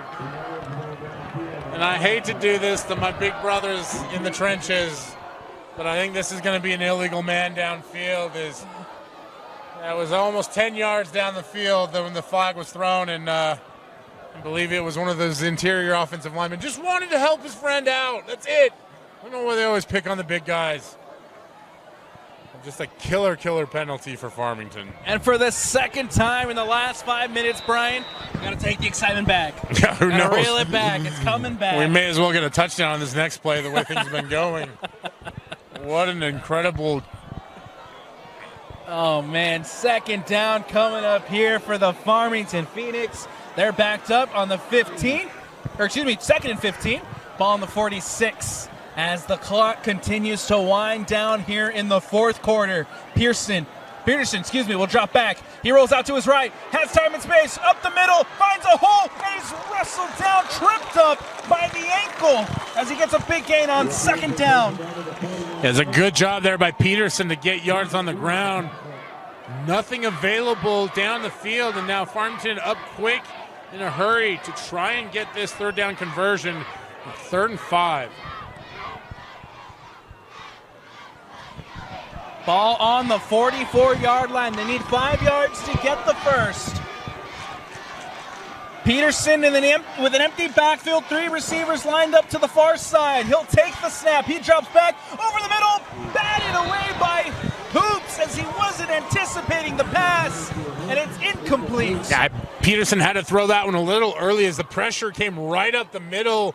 Every single time the Mountain Ridge has sent that A-gap blitz, it's really caused disruption in the timing. And now 4th and 5 for Farmington. They're going to punt this one away. You can see the frustration a little bit from the players. They wanted to go for it there. With 8:44 on the clock, I'm not sure that's the point where you really want to bear down, especially where you're leading 7-3, and whatever's been going on in the kicking game has been successful for Farmington. Jackson Bynum back out to punt it away. A heavy punt, but he'll get it off. And it'll take a bounce at the 30. It's coming the other way. And Farmington picks it up. And Biden's got an interesting kicking style. It's a very high kick. But rather than spiraling, it almost goes end over end backwards. Could explain part of the reason why Homestead has had such a hard time handling that one. On that one, Mountain Ridge just lets the ball bounce. It actually bounces in their favor. They'll get the ball at the 29-yard line. And now 8:44 on the clock. Here in the fourth quarter, down 7-3. We've yet to see Mountain Ridge put together anything close to a scoring drive in terms of getting a touchdown. Will this be the moment for an offense that was pretty potent last week? Empty backfield. Bingham gets it out quick, and he can't connect. Intended for Dumas, but it goes incomplete. And that may be part of the reason why we haven't seen this offense be as potent. He and Dumas have just not been able to get on the same page. And for Mountain Ridge, Sunshine Freeman did go down with the injury. We don't know what his status is, but you've got plenty of time right now. You don't have to throw the ball. Maybe time to look at the run game a little bit more. 2nd and 10 coming up. Bingham will take the snap. He'll roll out to his left. Dumps it off to DeYoung. DeYoung trying to barrel through and get some extra yardage. Gets about 5 on the second down play. And that's another good way to move the football. I like getting Bingham rolling out of the pocket, and you have DeYoung going with him. It's an easy pitch and catch, 5-yard gain. Also, you're really spreading that defense across the field and making them work. Bingham again will line up to take the snap on 3rd down. A big 3rd down play coming up here for the Sentinels. 3rd and 5, ball on the 34. 8 minutes left to go here in the fourth. Still trailing 3-7. Bingham drops back. The pressure's coming. Steps up in the pocket, and he's going to be wrestled down for the loss. Relentless pressure from that Farmington defensive front. Ends with a sack there. And now Mountain Ridge, we're getting into a back and forth of 3 and outs after all sorts of action beforehand. Alex, we've had just about everything this game. We've had everything, Brian, but it's still 7-3. Defenses on top tonight. Everything but a Mountain Ridge touchdown. That's a good point. Robinson will boot this one away, gets it off. It'll bounce at the 40 and go out of bounds. We'll see where they decide to spot this one, and it'll be at the 34. When you talk about strange bounces, that one hit and bounced immediately left out of bounds. And kind of the rare sideways bounce. Now for Farmington, 7:15 left on the clock here in the fourth quarter. This may be a drive where you really want to focus on the run game and ball control and really trying to milk that clock as you've got a lead right now. 7-3, 7-15. Peterson lined up to take the snap. Looks like that's Lucas Peterson lined up in the backfield. He'll hand it off to Lucas Peterson. And that ball goes up and brought down after a good gain there by Travis Hoops. Yeah, Hoops does a nice job of finding the crease and able to pick up a good gain on first down. And now Hoops will go to the sideline and you'll see Peterson. And I like this change up of running backs because you're going to see a different style of runner now. And if Farmington keeps running the football here, that's really milking the clock. Peterson again will hand to Lucas Peterson. Peterson this time met in at the line of scrimmage. Nowhere to go, no gain. Yeah, able to trick the defense the first time around and then ran that little counter action. On that one, it was nothing doing as Mountain Ridge sniffed it out quickly. And a little bit of a loss there now for Farmington in 3rd and 6. It says 3rd and 4 on the scoreboard, but it looks more like 3rd and 5 to me. Ball on the 40 as Peterson line up with an empty backfield. He'll take the snap. He'll get it out. Hoops with the catch. Hoops makes a move. Gets the first at the 45, at the 40. Travis Hoops is through and wrestled down before the 20. Travis Hoops, there it is. Underestimate Travis Hoops at your own peril. He puts a nice little move on the would-be tackler out here. Cuts back inside. And if Wood doesn't make the tackle there, it would have been nothing but Hoops in the end zone for Farmington. Huge play by the Phoenix. Now they're setting up shop. It's just outside the red zone. Ball on the 21, 1st and 10. Hoops in motion. And Peterson trying to get them with the hard count. A quick change in the play at the line of scrimmage. And now Peterson will hand it off to Lucas Peterson. But Lucas Peterson nowhere to go as he is met for no gain. A nice job by the backer on the blitz there. Just a little run blitz as he shoots through the gap and able to tackle Peterson. And now the battle for Mountain Ridge becomes twofold. It's not just stopping the Farmington offense. It's also you're battling the clock right now as we're at 5 minutes and counting here in the fourth quarter. 2nd down coming up now for the home side. Farmington in the black will take the snap. Peterson will keep. He'll get it out and can't connect. Intended for Gavin Burton, and he can't bring it in. And a nice job there on the clearing route. You see Burton just trying to slip underneath, and Peterson feeling so much pressure just puts a little extra on it. And a lot of times when you can't get a good, solid foundation to throw off of, those balls will sail on you a little bit, especially in the out routes. It just disrupts the timing that much and incomplete pass. 3rd down play coming up for the home side. Peterson will take the snap. The pressure's coming. Has to get it out quickly. Almost intercepted, but it hits the turf. And a 4th down coming up now for Farmington. Boy, multiple disasters averted by Farmington on that one. Peterson felt immediate pressure, and they were trying to get a screen pass going. You saw the Mountain Ridge defender just step right in front of it, hit him square in the hands, almost surprised him, it would seem. And Farmington's going to attempt a field goal here with 4:43 left. Jackson Bynan comes out, the snap, the kick is up, and the kick is good. Jackson Bynan with a cannon of a leg adds 3 for the Phoenix. And I don't know what this penalty is going to be, Alex. It's there at about the 28-yard line. But it does look like they're consulting with the Farmington sideline as to whether they want to let it stand. So there's a running into the kicker. Penalty declined. Field goal is good. The old adage, never take points off the board, right? And for Farmington now, up 10-3 with 4:38 left in the fourth quarter. It is all Phoenix here flying high. 4:38 left to go. Mountain Ridge now down a touchdown. How will they respond? We'll find out. We'll take a quick step away here on the Rewind Sports Network. Jackson Bynum with a big field goal adds 3. The Farmington Phoenix extend the lead 10-3. 4:38 left to go here in the fourth. Alex Napolis, Brian Brown, and Mountain Ridge now have a chance to respond. As Bynum will boot this one up and away. And it'll be short. It'll be returnable for the Sentinels. As ball's bounced out by Twilly. Lincoln Twilly nowhere to go as he's wrestled down near the 20.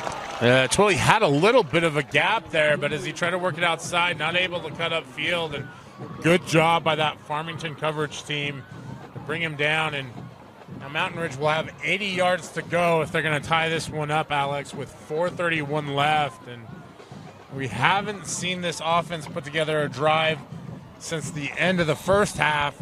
Maybe that shorter clock will give them a little bit of a jump start one more time. They need a touchdown to tie it up. Out quickly to Twilly, and Twilly quickly down onto the turf. Caught, but not much on the game. Yeah, I had to go down on one knee to pick that one up, but you like the initial action, and especially Twilly, so explosive. You get the ball to him a little bit more, he may be able to open up this defense. Second down, ball on the 25-yard line. Bingham out quickly again to Twilly. Twilly makes a move, gets the first, and then he's wrestled down after getting the gain. Yeah, and last week I compared him to Britton Covey, and not completely, but he's got that same level of twitch, that ability to escape defenders. You can see what I'm talking about right there. Is it's a routine 4-yard catch that he turns into almost a 10-yard gain and a first down. First and 10, ball on the 34. The clock running down here in the fourth. 3:45 left to go. Bingham will take the snap, rolls out to his right, has time and space, up the middle, makes a move, and a big gain for Wyatt Bingham. Yeah, Bingham just called his own number on that one early on and pays a bit of a price for that one as he's hit hard but bounces right back up, gets the offense back on the ball. Farmington trying to sub here. It looks like they might get caught. Yep. And it will have a free play here as Bingham looking to go over the middle. And that goes incomplete. Well, it looks like the officials kind of let him get away with that one as the player was close to the sideline with the snap of the ball. Now it's 3rd and short for Mountain Ridge. This to me feels like it's going to be obvious 4-down territory if they don't pick it up. But for Wyatt Bingham, I really like the rollout here. Anything where you can get him some space so he has some choices to make. 3rd and 2. Handoff to Beck. Beck rolls out to his left. Beck barrels through, but he is going to be by the spot of it. They're going to give it to him. Yeah, it was super close there, but it looks like he barely got enough for the first down, and Mountain Ridge is going to get up and go quickly as that clock is ticking. 2:55 left to play. Mountain Ridge here with a little bit of tempo as Bingham will drop back. Empty backfield. The ball is tipped, and it hits the turf. Huge defensive play by the Phoenix. And again, that pressure has been there all night long from the right side.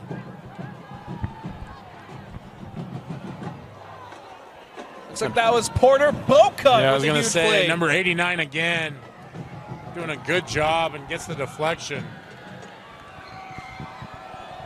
Second down coming up. Bingham gets it out quick. Twilly with the catch and immediately brought down, but a good gain by Lincoln Twilly on second down. Yeah, a great job there by that Farmington defender to get him down quickly as Porter Boca had gotten loose again.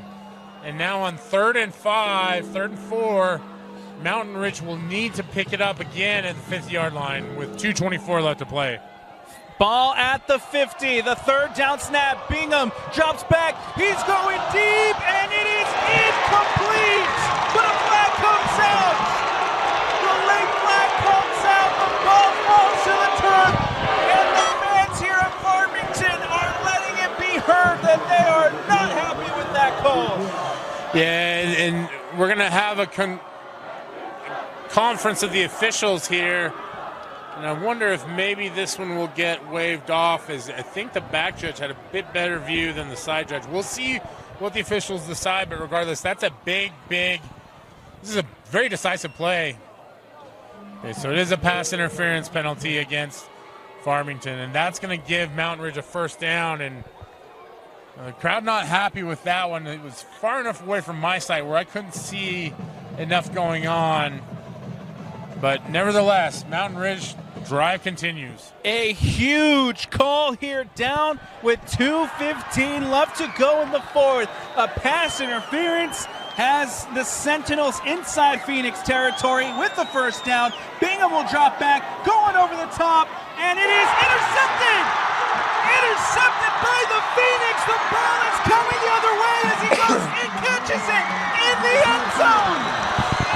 What a monster play from this Farmington defense. They've stood tall all game long. Right there, that may have been the game sealer. He's able to reel it in on the deep pass. Farmington has 2:09 left on the clock to kill right now, Alex, and it looks like it's about to be a fire time in Farmington. Ball intended for number 33, Caden Runyon, and it is intercepted inside the end zone. The ball is coming the other way. The Farmington Phoenix with a huge play. 2:09 left to go. Boy, what a turn of events. We saw Mountain Ridge capitalize on the initial deep pass with the penalty and then tries to go back to it again in the immediate turnover. Ball given to Peterson. Peterson still barreling through as he carries three defenders with him to the first down.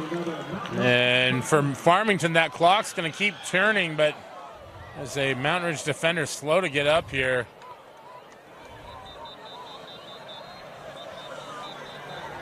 And we'll have the staffs here at Farmington High School run on to take a look at the player down on the turf at the moment. So we'll take a step aside here on the Rewind Sports Network. A big round of applause here at Farmington High School as number 41, Tayton Day, back on his feet, walking over to the sideline as they'll finish taking a look at Day over there on the far sideline for the Sentinels. But good to see him back up on his feet, and we have a 1st and 10 coming up for the Phoenix. The clock is running with 1:44 left to go. And for Mountain Ridge, it's all about getting a stop and seeing if you can start using some of your timeouts. And Farmington more than content to let this clock tick down. And I'm not sure.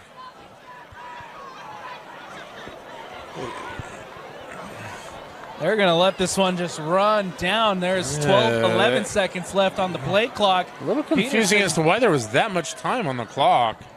Peterson will now take the snap. He'll hand it off to Lucas Peterson. Peterson bounces out to his left. Peterson trying to find the edge. A flag comes out, and Peterson met before the 40. Doesn't get the first. We'll see what this flag is here, Brian. Yeah, I think this one's going to be a hold. And you saw the Farmington sideline cheering a little bit. They thought there was a late hit coming with that one, but I believe this one's going to come back. And the 1:06 left. The last 2 minutes here for Mountain Ridge have just been absolutely just disparaging in terms of their hopes of winning this game. And it's only 10-3 right now, but they just look deflated.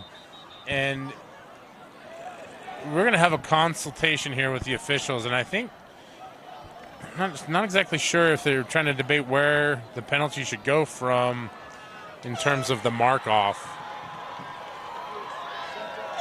Over on the far sideline, head coach Mike Mifu now in talking to the officials.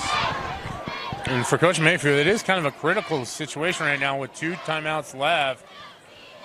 You only have so much time that off of the injury, winding the clock, and I can't for the life of me figure out why there was 40 seconds on the play clock and why it was allowed to tick down so much, other than the potential of having an injury timeout. And maybe there's an obscure rule that I just don't know of or not aware of.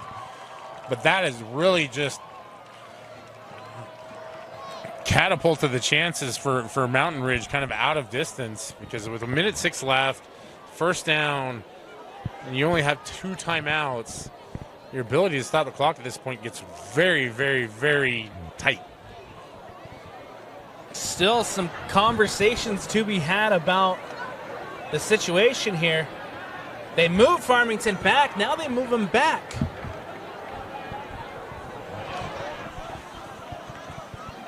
Timeouts taken.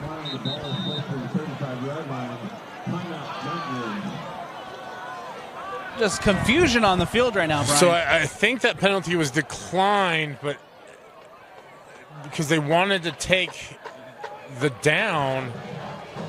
But if I'm not mistaken, so I thought they had a bigger gain than just 3 yards on that one. And so Coach Coates is having a conversation now with the officials as well. And for Farmington, this is a critical stage too. We talked a lot about what Mountain Ridge needs to do to win the game. This is Farmington's chance to get their first win of the season. And for Coach Coates with a young team and experienced group, this could catapult them and a lot of momentum into region play. Absolutely. You can see that the emotions are starting to flow in this one. Hopefully everything's able to be resolved. And I can really empathize with Coach Coates on this one. You know, you've had a brutal schedule to start your year, and to get a win tonight would be massive for this program moving forward this season. So after the timeout's taken, a little bit of confusion on the field. We have 1:06 left to go on the clock. 2nd and 7 coming up now for the Farmington Phoenix. Mountain Ridge taking a timeout there to stop the clock. Peterson lined up to take the snap. Change at the line of scrimmage here prior to the snap. 10-3. Phoenix lead. Peterson bounces out to his left. He's going nowhere as he's wrestled. He escapes! He escapes and he gets the first and he breaks through and he's going to take it all the way. Lucas Peterson, his 2nd touchdown of the night. And in the most dramatic fashion, Farmington are gonna walk away with their first win of the season.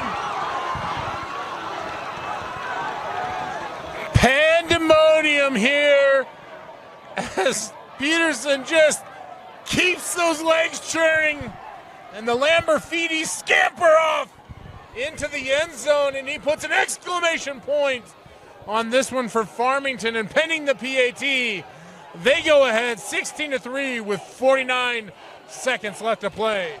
Bynon with the PAT. It is up. It is good. The Farmington Phoenix lead it 17-3.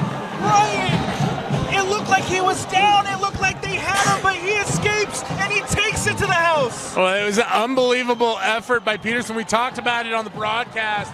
He doesn't have a massive size or visible explosiveness, but he has great balance and that ability to just keep churning. And on that one, as the defender tried to throw him down, he just kept his balance and kept going.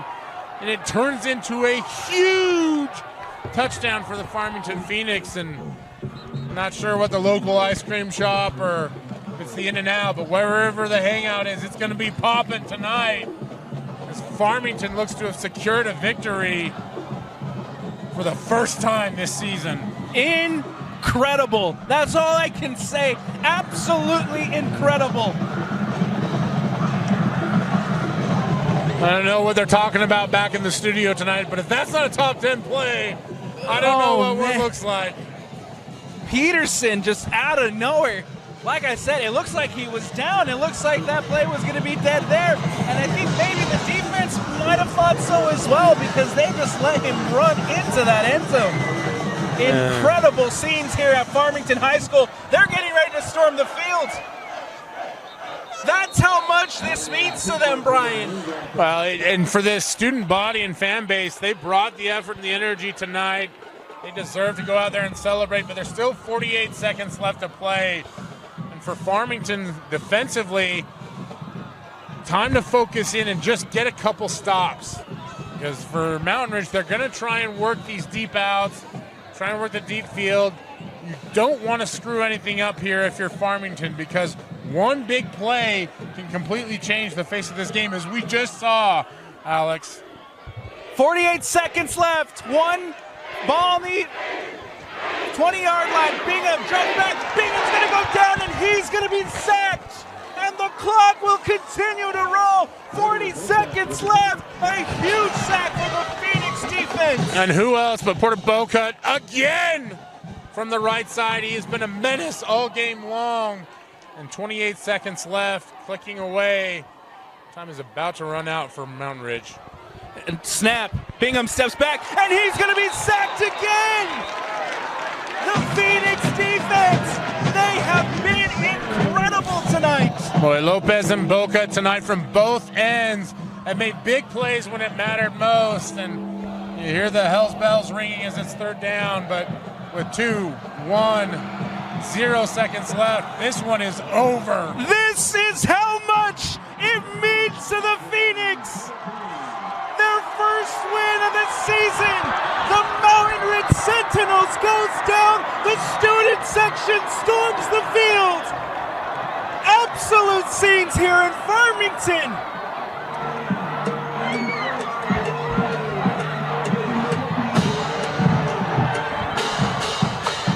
What a game for the Farmington Phoenix. They win it 17-3. Their first win of the year.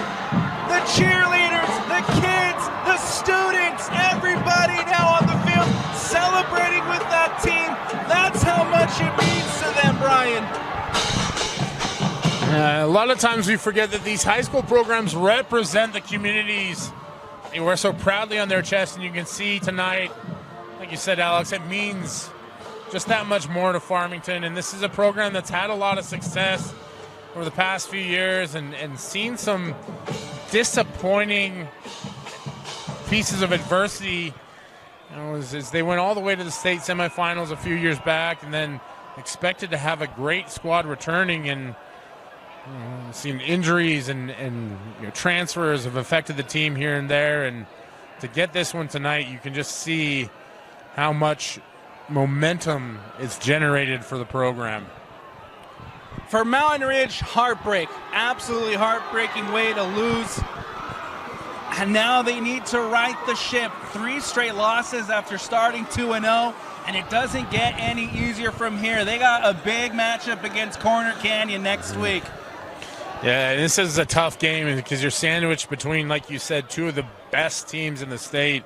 Played Lone Peak the week before, Corner Canyon next week, and take nothing away from Farmington. They came out and fought every single play. They set the tone on defense, able to catch a few bounces their way, including a punt that actually went their way and then ended up being called back. It was just a very exciting game, despite the fact that the score is only 17-3. And for Farmington, you love to see the students celebrating with the team out there, and the student section tonight was incredible. This is a great win for Coach Coates and this Farmington Phoenix program. Huge shout out to Farmington. Huge shout out to that student section. They have been incredible all night long. Brian, before we wrap this one up, let's hear it. Who is your player of the game, the MVP of the night? Well, there weren't a lot of big plays in this one. There were a lot of strong plays. I want to acknowledge Cooper Lopez and Porter Bocut from the defensive end positions. But really, at the end of the day, it was Lucas Peterson who put the exclamation point on the victory. 2 touchdowns tonight on the ground, the biggest of them coming with less than a minute left as he escaped the defender's grasp and scampered to the end zone. And that's going to do it for us here on the Rewind Sports Network on KSLSports.com. Thank you so much, everybody, for tuning in. The final score here at Farmington High School, the Farmington Phoenix 17, the Mountain Ridge Sentinels 3. I'm Alex Napolis. He's Brian Brown. A huge shout out to Austin on the camera tonight. And from the entire Rewind Sports family, we thank you for watching. Everyone have a good night, and we'll talk to you next week.